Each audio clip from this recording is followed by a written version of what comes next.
नमस्कार। पॉलिटिक्स में आप सबों का स्वागत है।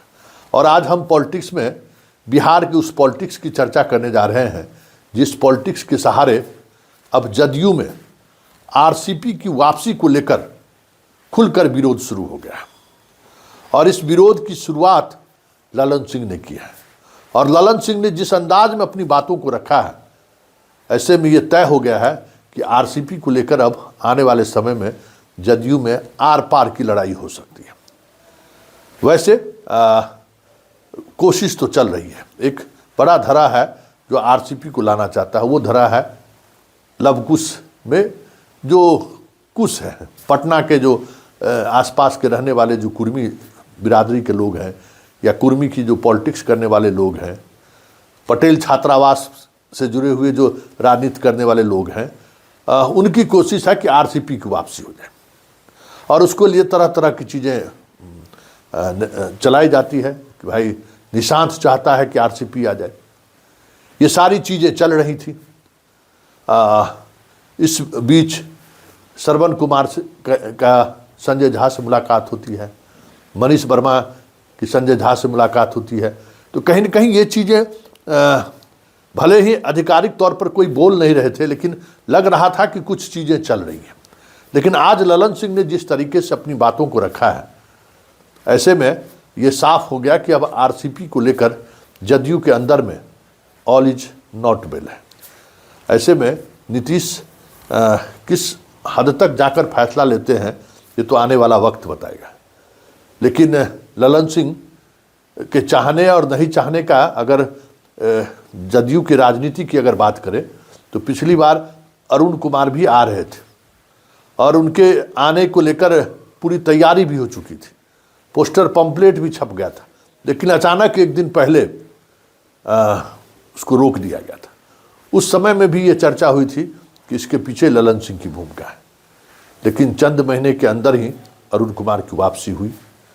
लेकिन अरुण कुमार को लेकर कभी ललन सिंह इस तरीके से मीडिया में बयान नहीं दिया था जिस तरीके से आरसीपी को लेकर बयान दिया। मतलब साफ है कि आरसीपी को लेकर ललन सिंह सहज नहीं है।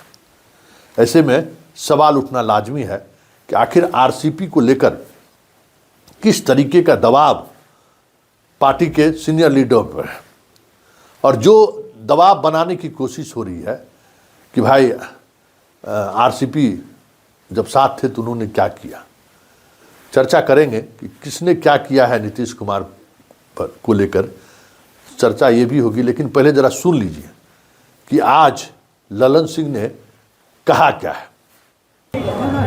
आरसीपी सिंह की भी खबर कौन सब कोई कहीं का स्थान नहीं है। 72 से 42 पर पहुंचा दिए थे। और इस पार्टी के जो समर्पित कार्यकर्ता हैं और बिहार की जनता ने फिर से नीतीश कुमार जी को 42 से 85 पर पहुंचा दिया। तो अभी 72 से 42 पर पहुंचाने वाले लोग फिर क्या करेंगे यहाँ के। सुन लिए। अब एक सवाल होता है, वो कहते हैं कि भाई कहाँ था पार्टी, कहाँ पहुंचा दिए। तो 2010 में जब जदयू सबसे बेस्ट परफॉर्मेंस किया था उस समय में ललन बाबू अपने कहाँ थे। सवाल उठेगा ना कि 2009 में पेट में दांत यही नहीं निकाल रहे थे, 2010 में कांग्रेस के लिए प्रचार कर रहे थे। ये पब्लिक है, सब जानती है। राजनीति के विकिपीडिया को उठाइए, अगर यही पैमाना है तो 2010 में कहाँ थे। फिर 2015 में पार्टी जो फिर 71 पर आ गई, उस समय लोग कहाँ थे। उस वक्त भी जिम्मेवारी तय होनी चाहिए। और फिर 2020 की बात करिए, जहाँ जिस दौर की बात हो रही है, तो ये आरसीपी कब अध्यक्ष बने थे, चुनाव से पहले या चुनाव के बाद, गणना की जरूरत है। लेकिन आरसीपी उस समय में टिकट वितरण समारोह में जमकर भागे। मतलब टिकट वितरण को लेकर जो कुछ भी हुआ कहीं न कहीं वो आरसीपी के सहारे ही हुआ। इसलिए आरसीपी पर इस तरीके की अगर तर्क के साथ कहा जा रहा है तो इस पर चर्चाएं हो सकती है कि भाई आरसीपी तो जिम्मेवार है। फिर बीजेपी के साथ जाने को लेकर, बीजेपी से मंत्रिमंडल में आने को लेकर बहुत सारी चीज़ें हुई जिसके परिणति से उनको पार्टी से बाहर जाना पड़ा। राज्यसभा सदस्य के रूप में उनको दोबारा भेजा नहीं गया। आरसीपी ये सोच नहीं पा रहे थे कि उनको टिकट नहीं दी जाएगी। टिकट भी नहीं दिया गया, पार्टी से भी निकाल दिया गया। और उसके बाद आरसीपी जहाँ जहाँ गए सबके सामने में है। अब आरसीपी के पास भी अब विकल्प नहीं है, इसलिए कहते हैं कि भाई नीतीश कुमार जी से हमारा कोई आज का रिश्ता है और कोई उस रिश्ते के बारे में कोई परिभाषित कर सकता है क्या। लेकिन सवाल ये नहीं है कि किसने नीतीश को कमज़ोर किया, या फिर नीतीश को जिसने भी कमज़ोर किया, या नीतीश को जिसने भी गाली दी, क्या उसको नीतीश ने फिर वापस अपने घर लाया है कि नहीं। तो अरुण कुमार सबसे बड़ा उदाहरण है।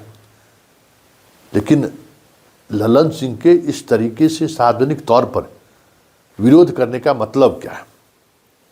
क्या ये माना जाए कि आरसीपी को लेकर गुत्थम गुत्था चल रहा है और आरसीपी की वापसी को लेकर ललन सिंह खासे नाराज है। ये आज दिखा भी। और ये भी खबर है कि अब पहले की तरह ललन सिंह सैटरडे संडे जब पटना में रहते हैं तो नीतीश कुमार से उनकी मुलाकात नहीं होती है, या फिर ये मिलने नहीं जाते हैं। इससे पहले तो नीतीश कुमार खुद आ गए थे। तो ये सारी चीज़ें जो चल रही हैं, इसका मतलब क्या है। और अगर ऐसे में ललन सिंह के विरोध के बावजूद भी आरसीपी की वापसी हो जाती है तो फिर ललन सिंह का क्या होगा।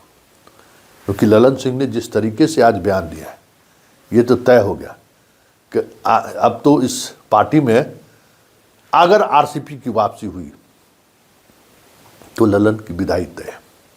क्योंकि अब आर पार की लड़ाई होती हुई दिख रही है और फैसला नीतीश कुमार को लेना है।